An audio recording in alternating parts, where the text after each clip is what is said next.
Visa Principal Member means that we can sponsor our card programs directly. And normally you would require sort of a regional financial institution or a national financial institution in the United States to sponsor card programs. We are somewhat unique here where we are able to actually sponsor card programs ourselves. We have had a great relationship with the Visa team. They were very accommodating of us when we were in the process of converting our membership to Principal with them. And what this allows us to do is it actually lets us be the actual name on the back of the card. And so it's our BIN, it's our processing infrastructure, it's our settlement stack. This is the Fintech One-on-One podcast, the show for fintech enthusiasts looking to better understand the leaders shaping fintech and banking today. My name is Peter Renton, and since 2013, I've been conducting in-depth interviews with fintech founders and banking executives. In this episode, we are doing a deep dive into the intersection of traditional fintech and stablecoin infrastructure with Farooq Malik, CEO and co-founder of Rain. Now, Farooq is not some long-time crypto evangelist. Instead, he has a background in traditional banking, who saw a more efficient way of moving money while working on a side project. And Rain's story is fascinating. The company is not even 4 years old, but already they are a Visa Principal Member, able to settle transactions on weekends and holidays using stablecoins. Farooq explains how all this works and the obvious advantages for traditional banks and fintech companies. He also shares why some fintechs are ditching their BaaS partner bank and creating a new card program with Rain. Now let's get on with the show. Welcome to the podcast, Farooq. Thank you for having me. My pleasure. So excited for this conversation. Let's kick it off by giving listeners just a little bit of background about yourself. Tell us what you did before you started Rain. Before Rain, I was in banking, in international development banking for several years, and mostly focused on international infrastructure. And then prior to that, I worked in private equity and frontier markets, and started my career in strategy consulting and investment banking many years ago. So I've done a fair bit of different types of things. Right. So did you find stable coins as part of like working in the sort of international development banks, because there's been international use cases for stable coins for a while? Or what was it that actually piqued your interest here? My co-founder and I we were exploring ideas around micro SaaS businesses just as a side project originally. And from there, we actually realized, we built a product called for startup fundraising. And it was a checkout link on top of Safe Notes, et cetera. And it was connected to ACH and wire rails. And we had customers come to us and say, hey, we have an investor that wants to invest in stablecoins. Are we able to support that on our product? And at the same time, we were both individually getting into looking into stablecoins and NFTs and a lot of what was happening in the digital asset ecosystem individually. And when we had our first stablecoin transaction take place on the platform that we had built, it really was 10x better from an ACH experience, right? So the transaction was finalized instantaneously or near instantaneously. The money was transmitted from one person to another. There was instant reconciliation of that activity via email that we were able to send. And it actually brought back like memories of when I was in banking, and we had a whole team that was sitting around on a daily basis their job was to actually reconcile the money that was coming into the bank and money that was going out of the bank on a daily basis. And they would have to sit there and monitor their emails and tie that into various different transactions in the bank accounts across all the various banks that we were working with. And we just had a bit of a aha moment, which was stablecoins really are the future of money because the experience is significantly better. The transaction finality is a lot quicker. The data fidelity of what is happening for that transaction is a lot richer. And so it mentally just like clicked in my head that this could be a solution to many of the challenges that we had in an institution when I was both in the banking side of things, but also prior to that, when I was in international private equity. We had significant challenges of figuring out, where certain payments were when they were mid-flight, what we were receiving money for in some cases because the velocity of payments could be very high. And so it really just clicked in our heads that, hey, like the future of money is going to look like this if this is not in fact the future of money itself. And so that's what got us really interested in exploring stablecoins. And then we dug deeper into it. I did some research and I realized that, oh, well, central banks globally have been having like little skunk works teams focusing on digital ledger technology and tokenized money. And that's when we were thinking, that's when we kind of became aware of the fact that central bankers globally were interested in this technology. Economists globally were interested in this technology. Stablecoin infrastructure was becoming fairly pervasive, at least in the digital asset ecosystem. And there was original like sort of transactions happening that were traditional economic value exchanges, right? Like startup investing, fundraising, things like that, that are not speculative in nature. They're just a transaction for a business between a business and an investor. And that's when we started realizing, wow, like the future is actually here already. Mhm. And that got us interested in exploring it further and building solutions for it and thinking about what this means from an institutional adoption lens. And then we could, that's what eventually led into us building Rain. Right. Gotcha. Okay.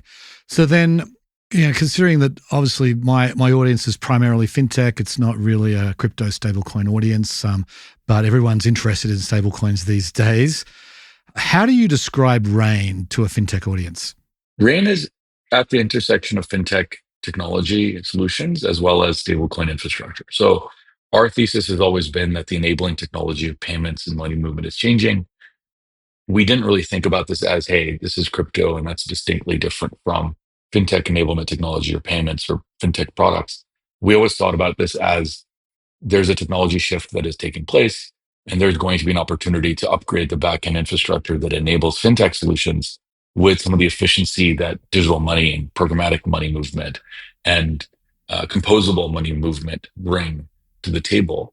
And that's been the lens by which we've been building our solution. So the core audience for our products today is largely fintech solutions or fintech partners or platforms that are building, some type of fintech app, whether it's a payments app, whether it's a payroll app, whether it's earned wage access, whether it's a marketplace.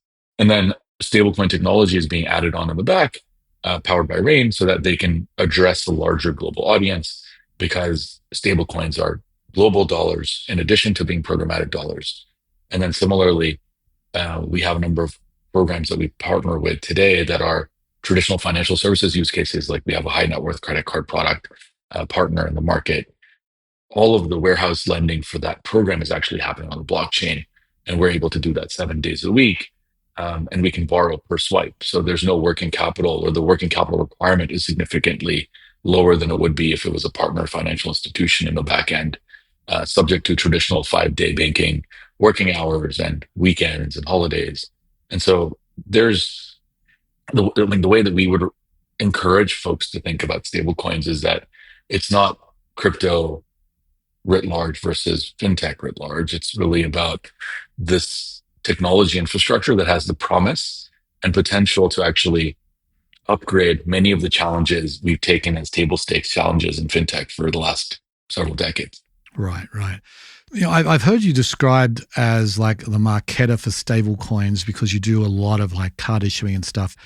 Tell us a little bit about exactly the products that you have in market today and how, like, is it primarily a card-based product suite? Yeah, look, no disrespect to our friends at Marqeta. I think that they have a phenomenal business. I think the way that we think about our product, right, is that we're providing utility to money itself. One of the use cases we power is connecting stablecoins as an interoperable switch onto payment card networks, right? And the big reason for starting with payment card networks is because payment transactions on card networks are the most complicated type of transaction. And we are big fans here at Rain of trying to do the hard things first. And so we wanted to focus on getting the blockchain account infrastructure and the technology and our backend APIs and our wallet coordination technology to support all of the various edge cases of card payment, right? Pending authorizations, incremental authorizations, settlements, partial settlements, refunds, chargebacks, all of the various different tools and all the various types of transactions that card networks um, experience on a daily basis, right?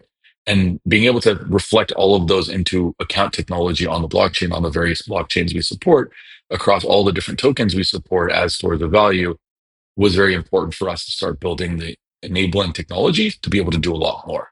And so cards was where we started several years ago.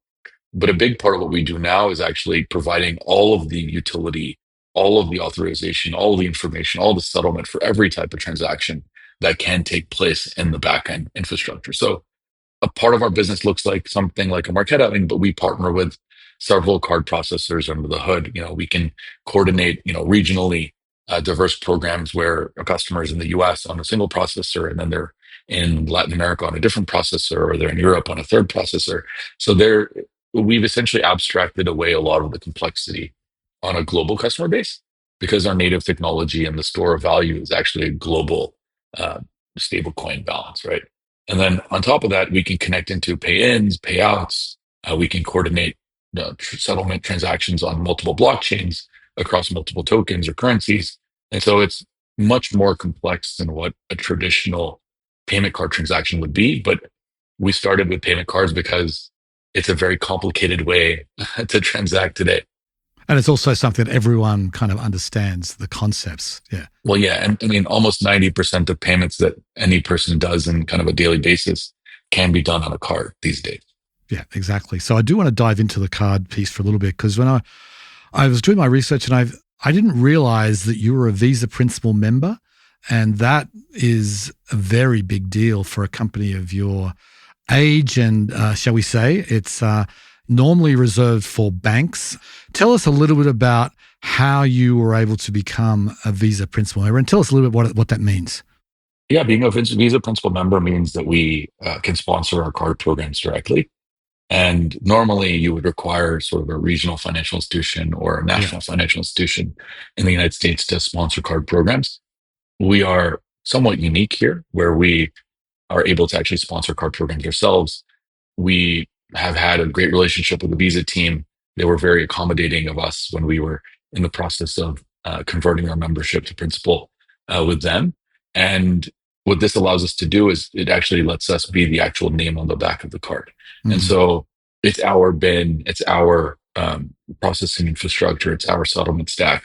And the other advantage that we've been able to have, right, is over the last several years, regulated banks in the United States were actually in a very difficult position when it came to novel technology, right? And there was a lot of banks that had been really interested in moving the technology industry forward here on stablecoin settlement and on-chain technology, distributed ledger technology, et cetera. But it was very difficult for those institutions to actually engage with partners like Visa to actually move the industry forward from a settlement perspective. And so because we are a fintech, we're not a bank, we were able to actually use stablecoins as settlement infrastructure with the card network. And we were the first person, I think, globally to ever settle a transaction on a weekend. We're the first company globally to settle a transaction on holiday with the card network using stablecoins. And so, we might even be the first company to have received settlement volume directly back into an account where that was spent again, because Visa has partnered with a number of merchant acquirers to settle payment volume to them, right? And we work with some of those very folks that Visa actually settles stablecoins with, and then it comes back into a Rain-powered account and then goes back into Visa. So there's a lot of really cool stuff that we've been able to do because of our unique technology-focused structure. And it's allowed us to move quickly and really build the technology infrastructure in the back end. There's trade-offs, right? Like we can't take deposits. We don't take deposits. We work with financial institutions for deposits, but stablecoins have historically been, for the last several years, a stablecoins and a self-custodial wallet are a bankruptcy remote deposit effectively. It's issued by a third party. We don't control who issues it. We don't control the redemption mechanism. And then similarly, the user controls the keys and they can actually move their money to wherever it needs to go. And they're never beholden to us to actually, send their money back or move it anywhere or anything like that. Right. So does that mean that you can issue cards globally, not just in this country? We have regional licenses that we've applied for in some markets and received them in others, where we're onboarding clients in a variety of different jurisdictions. We currently have frameworks in place that let us cover. I mean, we can onboard about 2 billion addressable kind of consumers in the global marketplace today, based on our regional licenses as well as some dispensations for the card networks.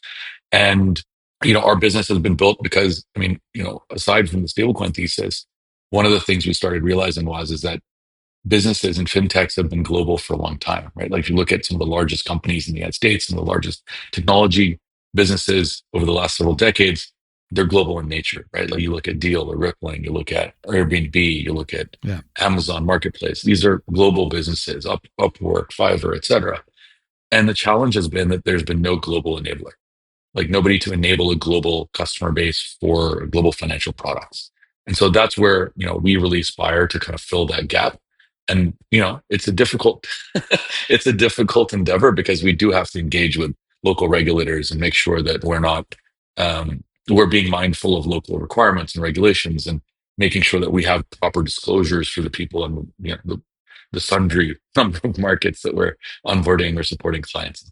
Yeah, when you think about it, it is a very inefficient system when you've got like, Airbnb and Upwork and many others you mentioned. They've all had to go and create their own or create their own partnerships and do all that heavy lifting because there hasn't been anybody like you out there, right? And so I imagine that when you think about this, those sorts of companies in the future won't have to build all that stuff from scratch, right? Yeah, and that's definitely our goal, right? Like we've had a number of our customers where, because of our unique sort of global footprint or multi-market footprint, we're able to actually support them to go live and onboard customers in a variety of markets that look or feel similar, right? So we partner with clients in LATAM, for example, and if a partner wants to launch in Argentina, for example, the language is similar to Paraguay and Uruguay and Bolivia and Colombia, et cetera. And so the advertising that they can do, or the product marketing that they can do, can talk about it across the region. And so we've had a number of clients that maybe they were just sort of incorrect about the ICP and the specific market, the specific vertical that they wanted to target. And then because we allowed them to actually cast a wider net and be able to service like a larger customer base, they've been able to kind of find the market where the current is stronger and have now become quite successful. And so, having been around the tech ecosystem for a little bit, I mean, one of the challenges, historically has always been, like if you're a founder, you're experimenting with early ICPs, especially in fintech, you have to kind of be right about what you're doing first. And the risk of getting it wrong is quite high. Whereas Right. now, because we can enable you to cast a slightly wider net, within reason, right? You have to make sure that you're doing things correctly and disclosing things correctly. But that has created the serendipity for people to actually find opportunities in markets that they would not have even discovered otherwise. And then they've been able to double down, then grow rapidly. And we have several customers that went from being in a very difficult spot to then being number one app on the App Store in their category very quickly thereafter, right? Just because they were able to target a slightly different customer segment in maybe the adjacent country over. So the companies that you're working with, your customers, are they primarily in the stablecoin space? Are there some just fintech companies that are, using this because they want an international credit card? I mean, who is it that's actually using Rain? That's a great question, Peter. So we started off originally servicing, stablecoin native businesses, right? Where they knew what wallets were, they knew what Yeah. stablecoins were. They had a thesis around, or they had an existing distribution that was multi-market, um, because of their core business, whether it was a wallet or a crypto protocol, et cetera.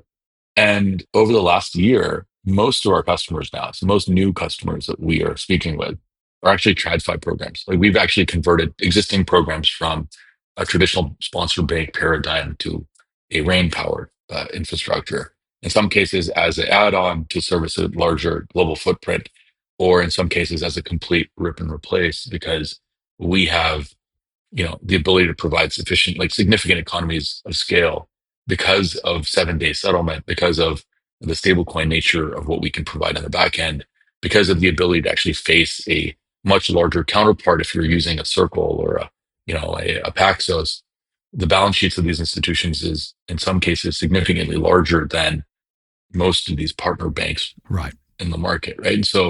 And then subsequently you're facing like a Bank of New York Mellon, which is the asset custodian for somebody like Circle.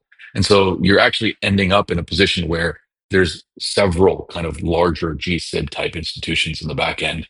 You're not facing a regional financial institution with $200 million of assets for a fintech product that has 3 million users and $5 billion of deposits, right? So Right. there's significant advantages that people are sort of realizing on their own. And then they're coming to us and saying, hey, this is our use case.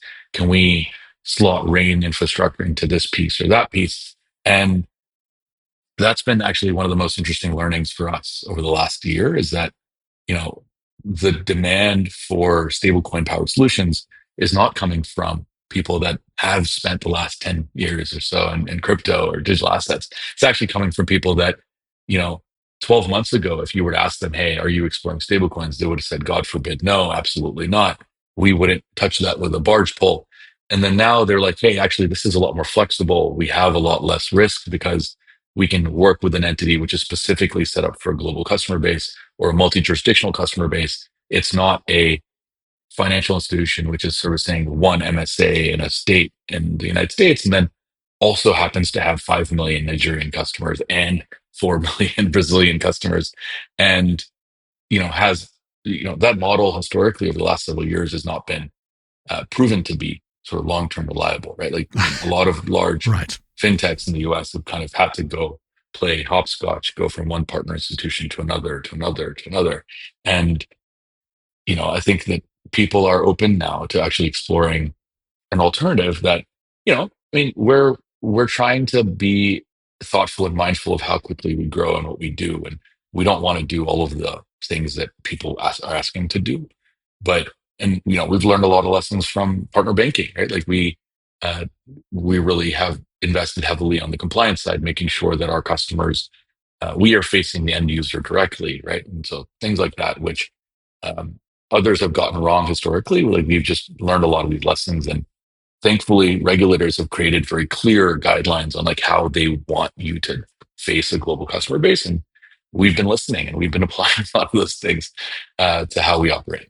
Makes perfect sense that the BaaS banking model has had its challenges over the last 3 or 4 years for sure, and it sounds like you might be a beneficiary of those challenges. So, what I want to do now is, okay, you're working with, let's just say, a traditional fintech that has a card program or what have you, but I want to understand the flow of funds because you say you can settle 7 days a week, which is great. It's the way it should be done in 2025, right? So can you just take us through all the steps in a typical swipe transaction that you do? And particularly, I'm also interested in the sort of the back end of that, of how the money is funded for that transaction. Yeah. So, I mean, let's work on like a credit card use case, right? Yep. So there's a charge card or credit card product and it can be secured or unsecured. It doesn't really matter. We have different capital partners that are happy to take the risk on either side of those. And so let's say a RAIN powered card is tapped at a point of sale at Walmart, for example, right? Somebody's buying goods and services at Walmart. They tap the card, $100 transaction. That transaction will come in. We can authorize that, or there's a collaborative authorization mechanism that we have in place with some clients, depending on who's doing the underwriting and decisioning of each individual transaction. So we were able to pass that through, or it'll run against our ledgering and authorization metrics. And then once that transaction authorized, the closing transaction comes in from the network. At that time, we can actually go to our capital partners, which have contracts on the blockchain. So we have smart contract loans that we have access to. There's usually a charge being posted from a third party that says, hey, this is the daily settlement obligation to the network. We can actually draw that balance just in time. So we can pull that money programmatically from a capital partner that is deploying a loan on the blockchain using smart contracts. And then we have, let's say we owe, $1 million to the network for that day. We can borrow $1 million and then it comes into our wallet. We can send it directly to the network to settle the daily settlement obligation for that. Separately, what will happen is that, let's say it's a fiat program, right? Our partner can actually surface a account number, routing number to the end user for a repayment. That money will come in and through our partners will get minted into a stablecoin. it'll actually go through the cash waterfall to repay the lender principal and interest. And then everything that's remaining at the bottom end will be our revenue, and we can withdraw that programmatically 7 days a week, 24 hours a day, whatever cadence of payments are on the back end.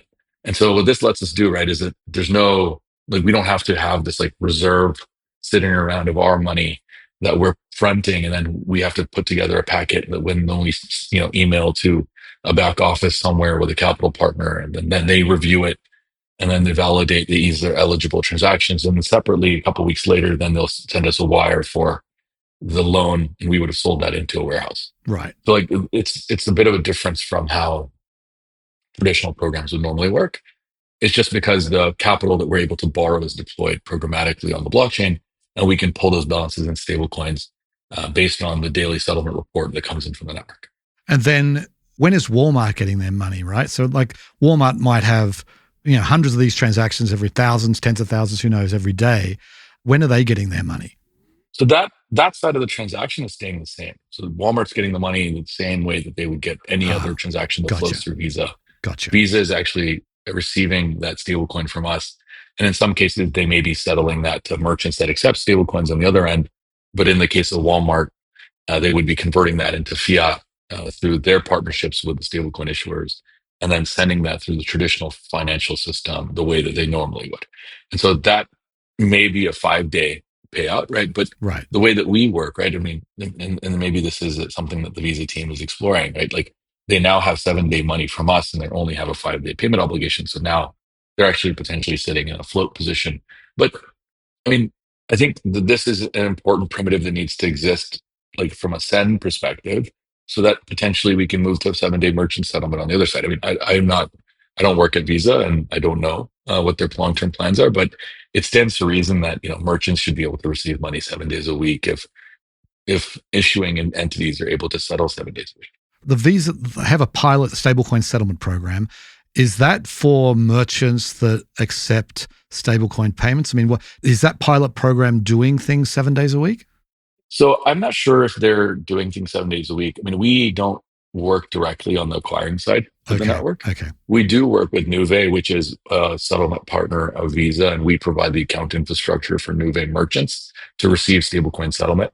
And we see transactions there 5 days a week. But so I imagine it's probably 5 days a week, or at least in the subset that we see, it's 5 days a week. But those merchants that we're powering, they're receiving a stablecoin that comes in from Visa to Nuvei. Nuvei disperses that to the merchant wallet. And then that can happen whenever. And those funds are instantly spendable on the Rain-powered card. Because again, like that settlement takes place instantaneously. They don't have to be worrying about a Swift payout or something like that. Because a lot of the merchants we're servicing some of them are in the United States, but others are in South America or other markets where they would have had to have received that money through like a Swift pay-in into their local bank account in local currency. And, there would have been a fee attached to that on the receiving end. It would be FX attached to that on the sending end. And so they're receiving dollars now because they're still getting settled for dollar transaction volume. Right. Gotcha. So if a fintech is listening to this and thinking, well, I'm curious about exploring this, what's involved in getting up and running a card program with Rain? And is it less expensive than what they would normally get with one of the BaaS banks? We don't know the addressable pricing for every BaaS bank, right, of course. But I mean, we try to think about ourselves as like optimizing for speed to market, right? Like for us, like our core principle is really about our customers should be able to validate a solution powered by stablecoins faster than any other institutional partner anywhere else, and do so in a way where if it's successful, what you're trying to build is useful, you can then expand that addressable market of customers to be as wide as possible. And so our goal over the next 12 to 18, 24 months, or for the next several years, is really about expanding the breadth of services and addressable markets that our customers only have to implement one API solution, and they can onboard clients in all variety of countries that they currently either service today or aspire to service later. And so for us, cost is significantly improved. I mean, one of the biggest improvements that we're able to provide our partners is if you're willing to use our stablecoin settlement infrastructure, we have 7-day money and so do you. And so that means that your reserve requirements with us are a fraction of what they would be with any other partner institution. Gotcha. Okay. So, I mean, with the passage of the stablecoin legislation this year, the Genius Act, and there's going to be potentially a lot of stablecoin issuers coming on board in 2026. Are you agnostic to who you work with? I mean, how, like, obviously you're working with the big guys. How do you think about what stablecoins to work with?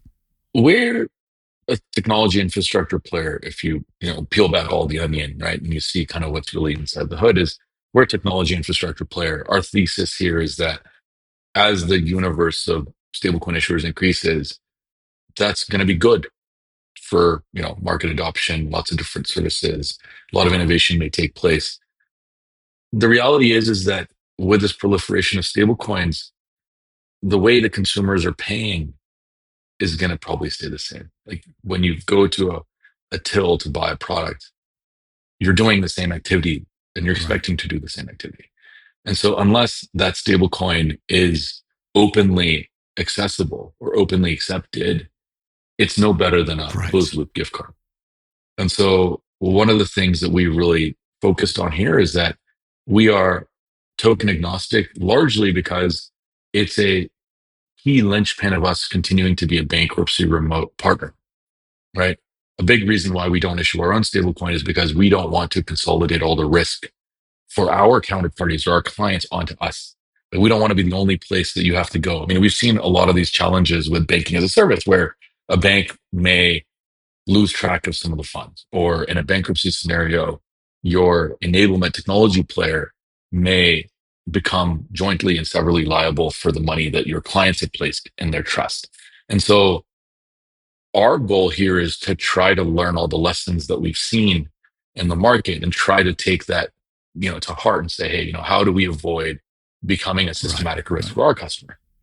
Because the reality is that we are a newer company. We're still relatively young, and we are being trusted by larger and larger players, some publicly traded companies. And so for us, it's really important that we socialize the protections of a diverse system to our customers and have them have the strength of being able to say, hey, they can face any number of partners they want to for stablecoins. They can face any wallet partner that they want to for wallet or custodian for custodian services. And then they can use us as part of their issuing stack or part of their payment stack. It's not a one size fits all narrative on our side, right? We think that the universe needs to have this diversity of token issuers. And, we also support tokenized deposits. Like we have a number of programs that we're working on right now where we're working with FDIC insured institutions to add utility to a tokenized bank deposit. And there's a lot of really cool stuff that we can see happening in that segment as well, aside from the stablecoin segment. So like our thesis very much is that as this proliferation increases, everybody is going to have to create that interoperability natively. And so Rain has been, over the last year or 2 years, a great partner for new stablecoin issuers that are entering the market or stable token issuers, because we can give you instant utility globally at point of sale terminals without having to worry about having to go to merchants directly and figure out how you're going to solve for that problem. Like we were a big partner of the Wyoming stablecoin token launch because on the first day of the token launch and the first day of public availability, the token is instantly accepted at every Visa terminal that accepts Rain cards today, right? No one has to opt into it. No one has to do anything to figure out can I take my Frontier token? Where can I spend that? What can I do? It's just natively built into our settlement infrastructure as a core currency that we support. And so because we support it, now it's supported on top of the Visa network globally. And as we expand network coverage or as we expand merchant coverage, every token we support just gets that access to that global network, right? And that global interoperability that a consumer or a business, they don't really need to worry about, is this something that I can use or not, right? Yeah, having that, the Visa network makes it suddenly, it looks like a mainstream product now. It just feels like a mainstream product. I would have loved to dive into the tokenized deposits, but we're out of time. But before we go, maybe we can close with, what's your vision for, a lot of people in this space talk about the next generation of financial infrastructure. What's your vision for that, and what will Rain's place in that be?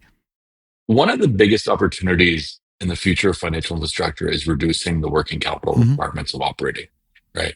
Stablecoins and tokenized deposits, digital money really brings with it the capability of being able to have a non-fungible money transaction for the first time since cash, right? And that increases the throughput of markets, the throughput of programs, and increases the actual efficiency of these programs meaningfully.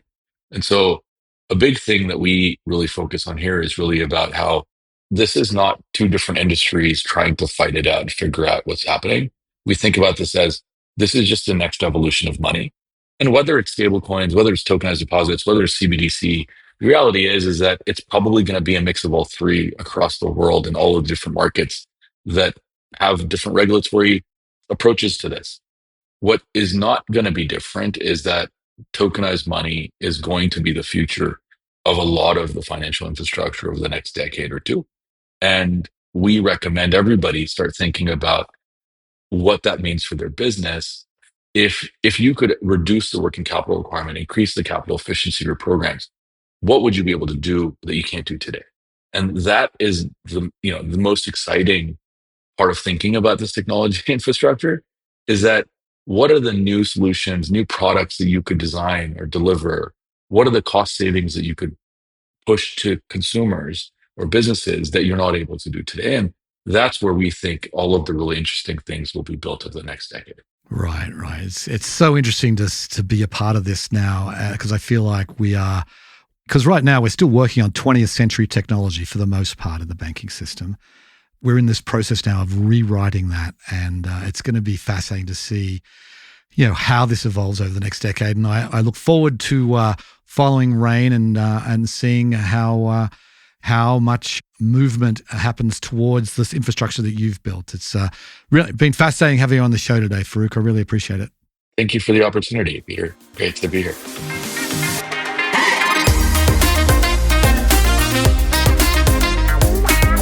I don't know about you, but I learned a lot in this episode, and I love the way Farooq made the case that this is just an evolution of existing financial technology rather than a replacement battle between crypto and fintech. When he said this is not two different industries trying to fight it out, but rather the next evolution of money, he positions stablecoins as infrastructure upgrades that solve real operational problems like 24/7 settlement, instant reconciliation, and reduced capital requirements. Because at the end of the day, that is how this new infrastructure is really going to go mainstream, when there are obvious and tangible economic benefits. Anyway, that's it for today's show. If you enjoy these episodes, please go ahead and subscribe, tell a friend, or leave a review. And thanks so much for listening.